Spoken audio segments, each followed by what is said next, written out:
Hey, what's up, everybody? Dr. Jason Jones back with another episode of Health Made Easy. I hope you are having an awesome day when you're listening to this. If not, maybe this podcast will be an encouragement to you because what we're going to talk about is we're going to discuss exercises that help with regulating blood sugar. So, when you have a healthy weight, you definitely reduce your risk of developing health problems and you also boost your health. So, a controlled weight regulates the sugar levels in the blood, and it certainly can reduce the risk of developing type 2 diabetes, seen in time and time again in countless studies. You can reduce the risk of developing diabetes through medication or by natural means such as exercise.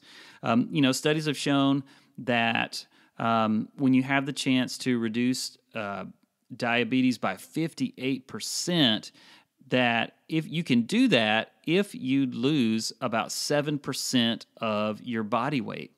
So these exercises are going to deal with reducing weight, but also maintaining a healthy weight.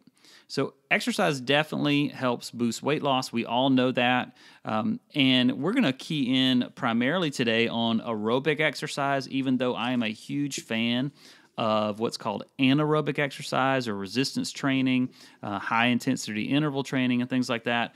But when we talk about aerobic exercise, essentially cardio, it's highly recommended and beneficial to general health because it just has a stimulating nature to the body. So the exercises that we're going to talk about are going to stimulate breathing, they're going to stimulate your heart rate, and this helps by pumping, oxygenated blood throughout the body to all of the working muscles. Cardio is best when it's moderate intensity, and this sustains, just sort of a normal, natural, healthy breathing and heart rate. So overdoing it with aerobic exercise does lead, you have to watch out, it does lead to an increased appetite, uncontrolled hunger, and cravings. It can. So today, what we're going to discuss is we're going to give you some different examples as we go through it, but just to whet the appetite a little bit, things like swimming, running, walking, hiking, dancing, kickboxing, water aerobics, skiing, are a whole bunch of things you could do for aerobic exercise. And I'm going to give you my top picks on here. And the first one is walking. I love walking because anybody can do it. You don't need any equipment. You just got to get out and get some comfortable shoes on. You don't even have to have shoes. You can go walk barefoot if you want. And this is not necessarily exclusive for any kind of specific person. This is just a great start, even for people that have like a high BMI, like a high body mass index, because you can vary the intensity based on your fitness level. So you can walk anywhere, indoors, on a treadmill, or you can just go outside and take a walk. My grandmother used to walk around the inside of her house because she didn't want to go outside, especially when it was cold out. So you could definitely do that too.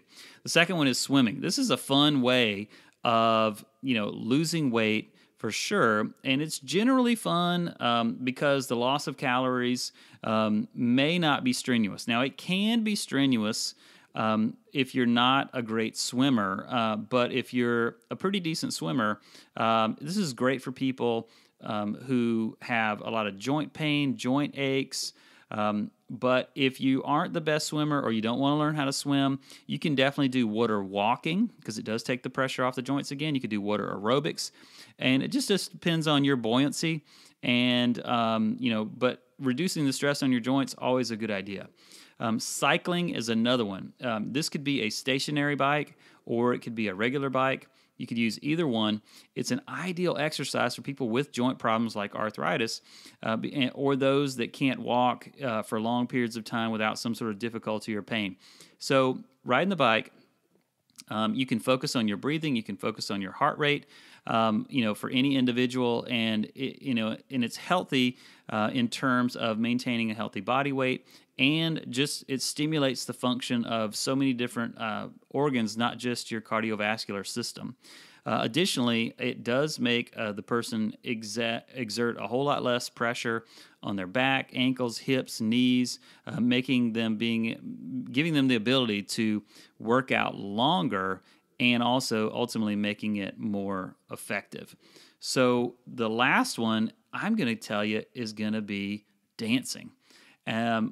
Did you know that dancing is a fun way to lose those calories?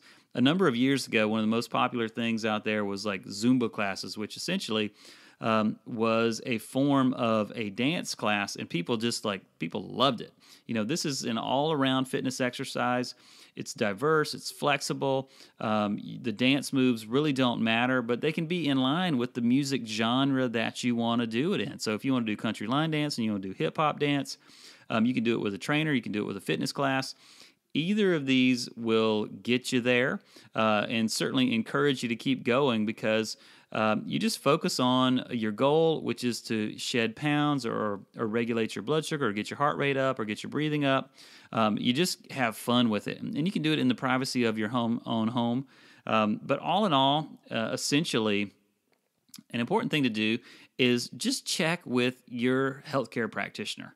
Have them sign off on the exercise before you begin. People ask me all the time what they can and can't do, and generally, we can dial that in pretty easily. But everybody's body is different. Everybody's ability to handle strain is different. So one thing for everybody is generally not a good idea. So you just have to find the thing that's going to work best for you in your situation. You may not have access to a pool. You may not have access to a bike. You may not like to dance at all, but you certainly can get out and you can walk. So this is Dr. Jason Jones signing out. Health Made Easy. Have an awesome day. Keep it simple out there, y'all, and we'll see you on the very next podcast. Bye-bye.